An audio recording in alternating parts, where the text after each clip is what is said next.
Da draußen gibt es ja jede Menge Leute, die Videos auf YouTube hochladen. Manche davon sind Experten und geben gute Tipps. Manche davon sollten lieber weniger Tipps geben. Ihr habt mir ein Video zugesendet und euch gewünscht, dass ich darauf reagiere. Und genau im heutigen Video möchte ich dieses Format mit euch starten. Wenn es euch gefällt, dann sagt es mir unten gerne in den Kommentaren, ob ihr möchtet, dass ich auf mehr Videos reagiere. Dann könnt ihr diese mir auch gerne zusenden. Wenn es euch weniger gefällt und ihr mehr Bock auf Original Content habt, dann schreibt es mir auch gerne unten in die Kommentare rein, damit ich weiß, was ich für euch tun kann und wie ich euch am besten weiterhelfen kann. Das Video, das mir zugesendet wurde, ist von Altcoin Daily, 1,4 Millionen Subscriber, richtig großer YouTube-Kanal, wie er $1000 in 2024 investieren würde. Bestes Altcoin-Portfolio. Schauen wir uns jetzt gemeinsam an, womit wir einhergehen und wo wir sagen, okay, da gibt es smartere Plays. Let's go. Crypto has been the best performing asset for over the last decade, not since the internet revolution of the 2000s. We believe that this is a critical category formation time. Have we seen such a new technology with such big potential? Schon mal sehr, sehr geiles Intro, also da gehe ich auf jeden Fall mal mit. But just like in those early days, even after experts said the bubble has popped, the winners have already been chosen, this is already decades old. The biggest gainers for the internet were still to come. Some hadn't even been invented yet, but the people that paid attention, I think the internet is found the hidden gems among the rubble. They financially changed their lives forever. Today, let's look. Und ich glaube, dass genau das jetzt wieder so sein wird. Die Leute sind jetzt noch nicht mal zurück, obwohl hier der Bullenmarkt gestartet ist Retail noch nicht mal am Start. Ich glaube, die sind nach wie vor nicht am Start und ich bin mir sicher, wir sind noch wesentlich earlier, als es die meisten von uns überhaupt glauben. Look at how I would invest $1,000 in crypto in 2024 if I was starting out today. Because I do believe some of the winners, most of the winners, have not been chosen yet. Definitely not in terms of mainstream awareness. So this is my portfolio breakdown. Smash the like button. Okay. Jetzt geht es direkt zum Portfolio Breakdown und da sehen wir schon sehr interessante Dinge. Wir sehen eine Allokation von 20% BTC, 20% Ethereum, also sehr, sehr ähnlich, wie ich mein Portfolio aufgeteilt habe und das macht auch definitiv Sinn, es so aufzuteilen. Schauen wir uns mal an, wie es weitergeht, ja? Button. If you appreciate this sort of content, it lets me know you want to see more of it. And while a particular coin pick may shock you, watch the whole video. Let's start with number 1 and 2, maybe sort of obvious, but Bitcoin and Ethereum. And by the way, I chose this portfolio allocation, and again, this is me, what I would do. You might do something else. But this is under the assumption that we're heading into / continuing into bull market territory. We've been in a bear market, in my opinion, for over 2 years, and then technically started that new bull market at the beginning of last year. But because of this, because of the trend change, I'm allocating more risk to my portfolio with the goal of the end game to always be accumulating more Bitcoin. Ja, das ist auch mein Goal, immer mehr Bitcoin zu akkumulieren. Das heißt, eine Exit-Strategy von dir könnte ja sein, du machst die Gewinne in Altcoins, du machst die Gewinne in den Memes, die ich dir gezeigt habe, du machst die Gewinne in den Narrativen, die wir bereits besprochen haben und switcht dann deine Gewinne immer weiter in Bitcoin, um einfach am Ende des Tages immer mehr Bitcoin zu akkumulieren. So mache ich das auch. Or turning those altcoin gains eventually into Bitcoin, which again is riskier. I'm taking that on. And the 3 reasons Bitcoin makes the list. Ja, Bitcoin Halving steht uns ja bevor am 20. April. Das sind noch viel weniger Tage, als es hier steht. Ist schon ein bisschen älter das Video, hat aber trotzdem nach wie vor seine Daseinsberechtigung. Am 20. April wird es soweit sein, da wird höchstwahrscheinlich das Bitcoin-Halving stattfinden, also definitiv ein Grund, gehypt zu sein. Number 1, the halving that's happening in 90 days, that's literally going to be a supply constraint on the asset, aka a supply shock. And by the way, we've seen this over and over again. The Bitcoin halving is baked into the code, and while in total there will only ever be 21 million Bitcoin ever. Das macht Bitcoin ja so special. Nach wie vor, die Wall Street kauft Bitcoin, sie kaufen mehr Bitcoin, als überhaupt produziert werden können. Ever in existence. The last one won't be mined from today for over 100 years from now, and every 4 years we get that supply shock, which leads to price increase. We also know that Bitcoin has never really had such a clear demand shock. BlackRock has officially backed the asset. They're literally accumulating as much as they possibly can right now to sell to their clients through the Die meisten verstehen gar nicht, wie bullish das ist, wie bullish die Wall Street auf Bitcoin ist. Grayscale nimmt Gewinne mit, ja, alles schön und gut, aber die Investmentbanker lieben dieses Asset. Es ist jetzt nach so kurzer Zeit schon einer der erfolgreichsten ETFs überhaupt. the ETF. And just like when the first gold ETF listed was ever publicly available, listed in 2004, yes, the price dipped for about the next 3 to 6 months. But after that, for the next 5+ years, gold almost only went up, as now Wall Street had an easy way to buy. Now Ethereum comes in at 20% also for my 2024 portfolio. And just understand, also die Bitcoin-Akkumulation ist, denke ich, glasklar, warum wir Bitcoin brauchen. Und jetzt würde ich sagen, schauen wir uns auch an, warum man auf jeden Fall Ethereum halten sollte.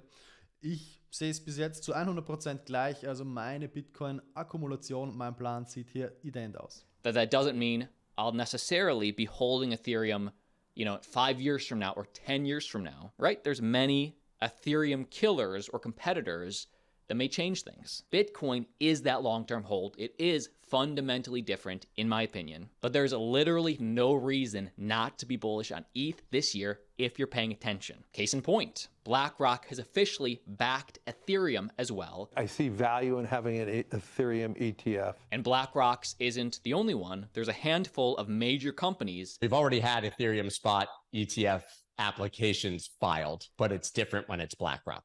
Wenn wir den Ethereum ETF tatsächlich im Mai sehen, wo er angekündigt ist, dann wird Ethereum explodieren. Dann kann ich mir vorstellen, dass Ethereum bis Ende des Jahres 2024, wenn der ETF genehmigt wird, auf $10.000 gehen kann.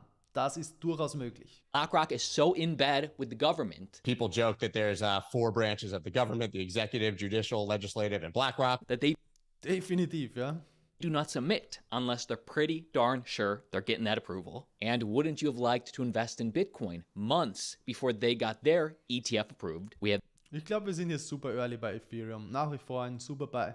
that opportunity today with Ethereum. So again, that's the demand constraint for Ethereum. Ethereum also has a supply constraint that's new because of new tokenomics, which were not here last cycle. So because of an upgrade called EIP 1559, which technically got implemented at the end of 2021 when the bear market had kind of just started, every time a transaction happens on the ETH network, a little bit of Ethereum gets burned. There's been over 4 million Ethereum burned, meaning gone, over the last 2.5 years. That ETH is not coming back. That's taken out of the system. Ja, das sieht man sehr schön auf der Seite ultrasound.money. ETH ist deflationär und das wissen wahrscheinlich auch die wenigsten. Und mit dem letzten Denken-Upgrade sind die Layer 2s so cheap geworden, Leute. Schaut euch mal an, was man jetzt auf Base, auf Arbitrum für Gas-Fees zahlt. Deswegen fließt auch so viel Geld momentan in Layer 2 Ökosysteme.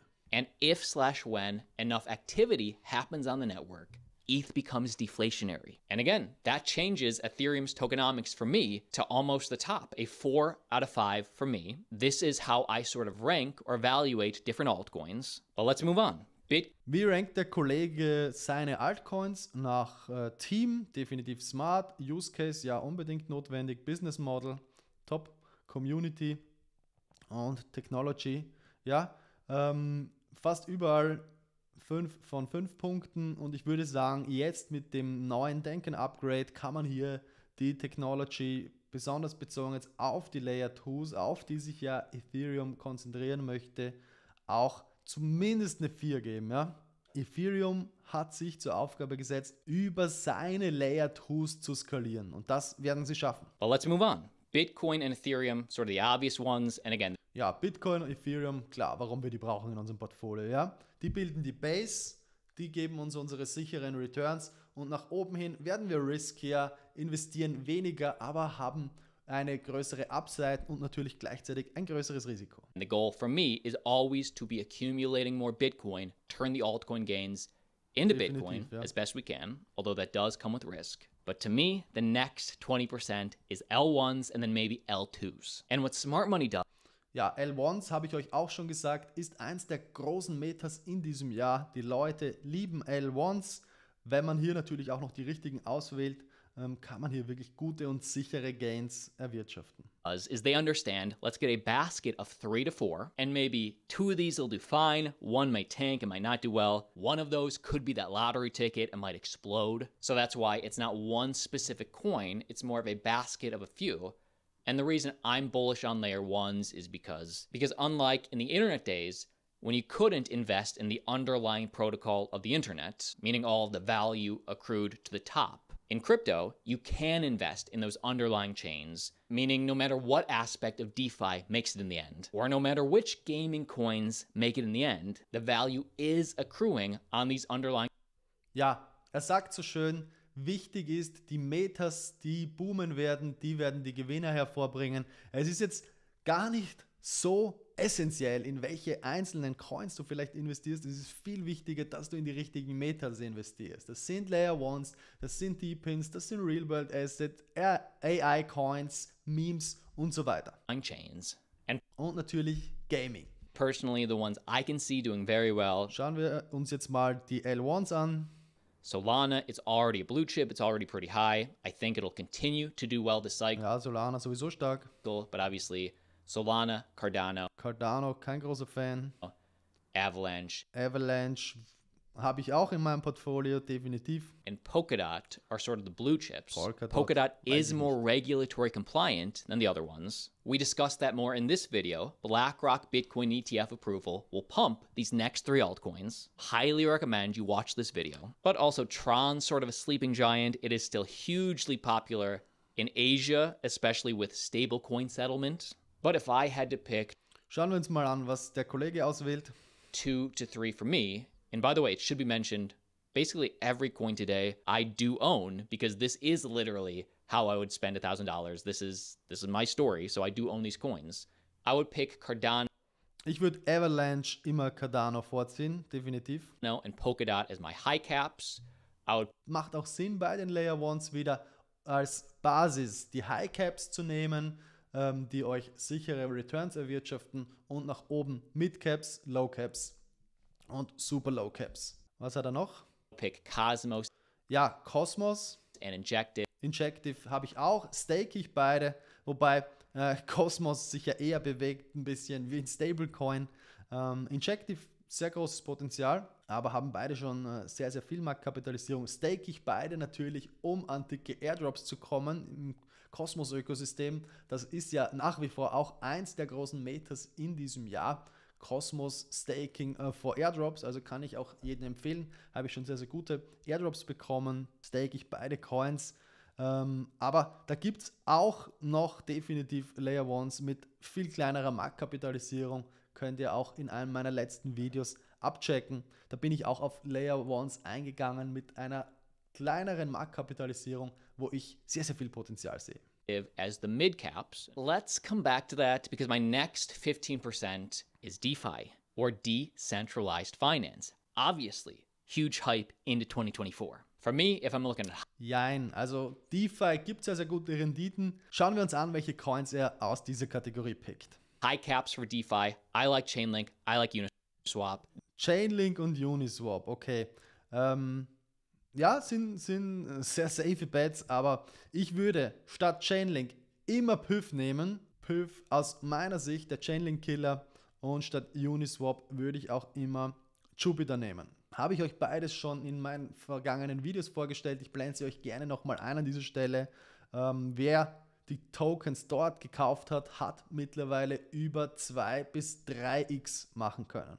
These 2 coins are actively being utilized. There's huge activities on these networks. I think they're going to do really, really well in the next 1 to 2. Vor allem, wenn ich mir jetzt zum Beispiel Jupiter im Vergleich ansehe, die haben jetzt eine Marktkapitalisierung, die sind noch über 5x entfernt von Uniswap, obwohl sie bereits ein größeres Trading-Volumen haben als Uniswap. 2 years. I also like the graph because that's more of an infrastructure play. It's more of a decentralized version of Google's big Quarry system. Next up, Ja, gibt es auch kleinere Plays, die man hier nehmen kann, aber Ist grundsätzlich kein schlechter Token, aber da gibt es auch noch Coins, die technisch besser sind und noch weniger Marktkapitalisierung haben. The next 10% allocation in the portfolio is gaming or GameFi. Gaming, ja, eins der großen Metas in diesem Jahr habe ich euch auch schon vorgestellt. Schauen wir mal die Picks hier an. I think that'll be big. The blue chips I like are Immutable.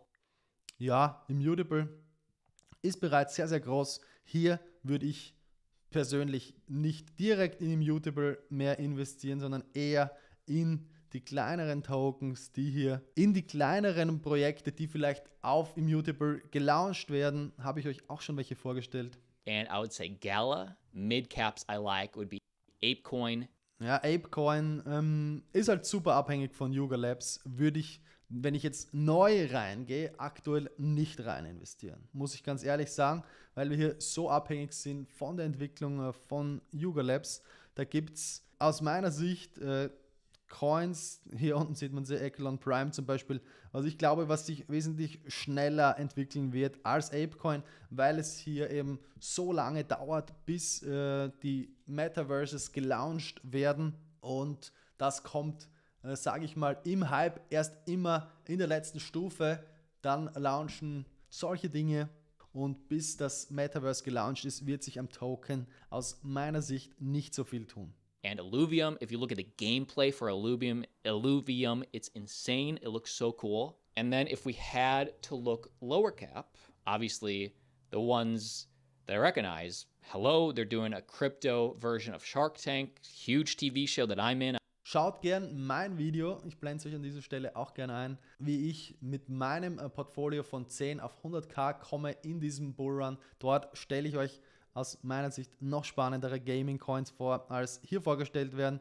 Die haben mich bis jetzt noch nicht so begeistert. I help produce Miria. I may start running a few nodes on that. I think that one's really interesting.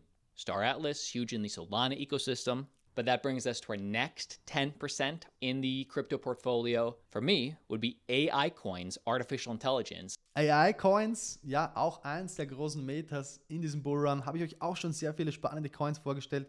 Schauen wir mal, was hier gepickt wird. And I would also actually include storage, data storage in that. Storage just geht ja because, ineinander über. again, we're going to need some place to store the data. And right now, Amazon Web Storage could do it. Google could help do it. Let's go with a decentralized solution. But understanding that all that, to me, is in the artificial intelligence umbrella for this list. Number one, BitTensor. This is sort of, it's a mid cap right now. I think this is gearing up to be a blue chip AI coin in this space. Ja, Tau, guter Coin, aber schon sehr, sehr groß aus meiner Sicht, was die Marktkapitalisierung angeht. Tau sehr groß, Render sehr groß, Fetch mittlerweile auch schon sehr groß. Acash nach wie vor sehr spannend. Auf dem Cosmos SDK habe ich euch auch schon vorgestellt. Da halte ich auch eine sehr große Bag von. Also ich würde da eher versuchen, in die Mid-Caps zu gehen. We scroll down, let's get some low caps. I think there's a lot of hype around ChainGPT. Ja, da würde ich nicht in ChainGPT gehen, sondern eher in RSS-Free. And actually I am an owner of LimeWire as well. I think these two are sort of separating themselves from the pack. Another one actually that's not even on this list, but we have talked about this before, the world's first AI data infrastructure. AIT ist auf jeden Fall auch ein gutes Protokoll, ja. Da gehe ich auch mit einher. AIT protocol. The beta recently just launched, so I like that they're implementing. And then the last 5% for me is the degen play. Some people may attribute that to memes. To me, if you... Ja, diesen Bullrun, Memes pumpen ohne Ende. Wir sehen Solana-Meme-Seasons, wir sehen Meme-Seasons auf Base, wir sehen verschiedene Themed-Meme-Seasons, egal ob es Dogcoins sind, Catcoins, ob es Präsidenten-Token sind. Wir sehen hier so viele Metas, die alle sehr, sehr viele Access machen. Also Memes definitiv ein Meta in diesem Bullrun, was man auf gar keinen Fall unterschätzen sollte. High Risk, definitiv, pures Gambling, aber mit den richtigen Analysemethoden kann man hier auf jeden Fall gute Gains mitnehmen. Look at any meme, I guess we could take Dogecoin as the perfect example. If we put the Dogecoin through this ranking system, to me, Dogecoin's team would... Sollte ich jetzt noch Dogecoin kaufen? Nein. Hol dir lieber Plays wie Viv, wenn du auf safe Bets gehen möchtest. performt hier sehr stark in diesem Jahr. Get a 0. They've come out against the project. They say it was just a joke. They hate the project. Use case, we can give Doge, a 1. You can use it to pay for things, but nobody does that. History has showed us that people would much rather accept Bitcoin as payment than Doge. Tokenomics is horrible, highly centralized. Also, there's an infinite supply, meaning Dogecoin will be printed forever. Also, I would say technology is a 1. It's truly nothing special, doesn't do that much. But community, that is a 5 out of 5. And I guess und genau darum geht es bei Meme-Coins. Da geht es um nichts anderes als Hype und Community. Davon leben Meme-Coins. Du musst nur zur richtigen Zeit im Hype sein, bevor der große Hype kommt und nicht dann an der Spitze einsteigen und die Exit-Liquidity für irgendwelche Whales sein. Das ist ganz, ganz wichtig. My point in all this is sometimes with these degen plays, with these meme coins, or just low cap coins in general, to pump, sometimes a huge community is all you need. So my last 5% would go to something like this. Now, me personally, I'm not that big of a meme coin person. To me, what's more of a degen play that I really like much more is you go to these different ecosystems, maybe the Theta ecosystem if you're bullish on Theta, or maybe it's decentralized identity, maybe it's DPIN. We've talked about this recently. And then you go into these ecosystems or categories that you are bullish on, and then you try and find the super, super low caps.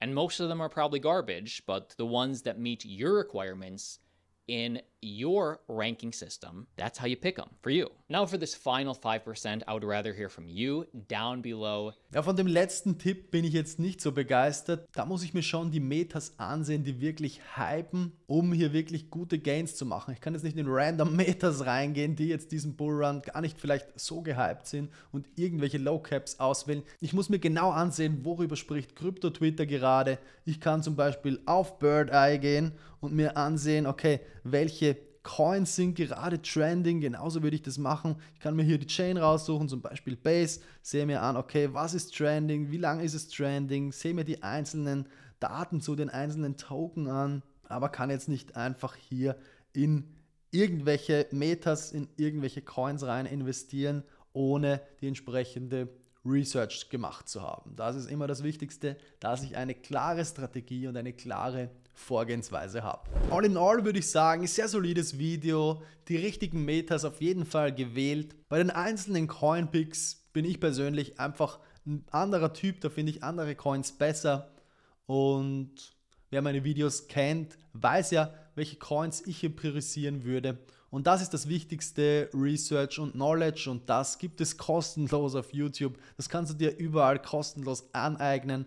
Das Wichtigste ist zusätzlich natürlich noch super wichtig, dass du eine entsprechende Community hast, mit der du dich immer austauschen kannst. Also wenn du Bock hast, komm hier gerne in meinen Discord. Ich blende hier unten den Einladungslink nochmal ein in der Videobeschreibung. Würde mich auf jeden Fall freuen, wenn wir uns gemeinsam austauschen können. Ja, lass mich sehr, sehr gerne wissen, ob dir dieses neue Format gefällt. Dann schick mir gerne mal ein Video zu und ich werde darauf reagieren. Wenn dir das heutige Video gefallen hat, lass gern ein Like und ein Abo da. Ich sage danke fürs Zuschauen und freue mich aufs nächste Mal.